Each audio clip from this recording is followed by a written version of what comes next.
నీ జీవితంలో దేవుడు నూతన మార్పు, నూతన మలుపు ఇవ్వాలనుకుంటున్నాడు. అయితే నువ్వేం చేయాలో అంటే, మునుపటి వాటిని జ్ఞాపకం చేసుకోకు, పూర్వకాలపు సంగతులను తలంచుకోకు.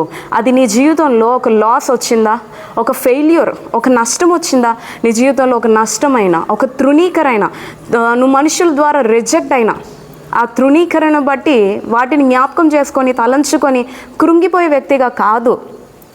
నీ జీవితంలో వచ్చిన నష్టాన్ని బట్టి, ఒక ఓటమిని బట్టి దాన్ని బట్టి నువ్వు కృంగిపోయి ఒకే స్థితిలో ఉండిపోవడం కాదు. కానీ దేవుడు అంటున్నాడు, మునుపటి వాటిని జ్ఞాపకం చేసుకోకు, పూర్వకాలపు సంగతులను తలంచుకోకు.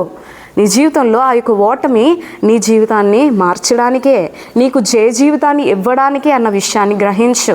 నీ జీవితంలో మనుషుల ద్వారా వచ్చిన తృణీకరణ నిన్ను హెచ్చించడానికే అన్న విషయాన్ని గమనించు. మీరు గమనించినట్లయితే యోసేపు జీవితంలో కూడా తృణీకరణ వచ్చింది. తను ఎంతగానో ప్రేమించి నమ్మిన అన్నల ద్వారానే రిజెక్షన్ వచ్చింది కదా అని యోసేపు మునుపటి వాటిని జ్ఞాపకం చేసుకుంటూ ఉండిపోలేదు. దేవుని బాటలో నడిచే వ్యక్తిగా ఉన్నాడు. దేవుడు నా జీవితంలో ఒక నూతన కార్యం చేస్తాడు, దేవుడు నాకు ఇచ్చిన దర్శనాలు నెరవేరుస్తాడు అని నిరీక్షణ కలిగి ప్రభువు యందు నమ్మిక ఉంచి ముందుకు కొనసాగిపోయే వ్యక్తిగానే యోసేపు కనపడుతున్నాడు. అందును బట్టే దేవుడి యందు యోసేపు నమ్మకంగా జీవించాడు గనుకనే యోసేపుని దేవుడు గొప్పగా ఆశీర్వదించాడండి. తాను ఊహించిన దానికంటే అత్యధికంగా యోసేపును దేవుడు నిలవబెట్టాడు. ఈరోజు నీ జీవితంలో కూడా నీ రిజెక్షన్ నీ హెచ్చు కొరకే అన్న విషయాన్ని గమనించు. మనుషుల ద్వారా నీకు వచ్చిన తృణీకరణ నిన్ను హెచ్చించడానికి అన్న విషయాన్ని గుర్తించు.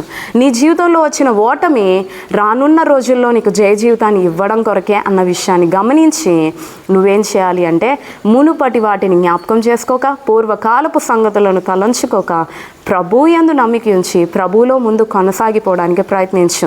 ప్రభు దృష్టికి నమ్మకంగా జీవించడానికి ప్రయత్నించు. నువ్వు ఎప్పుడైతే ఆ విధంగా జీవిస్తావో అప్పుడు దేవుడు నీ జీవితంలో నూతన క్రియ చేస్తాడు.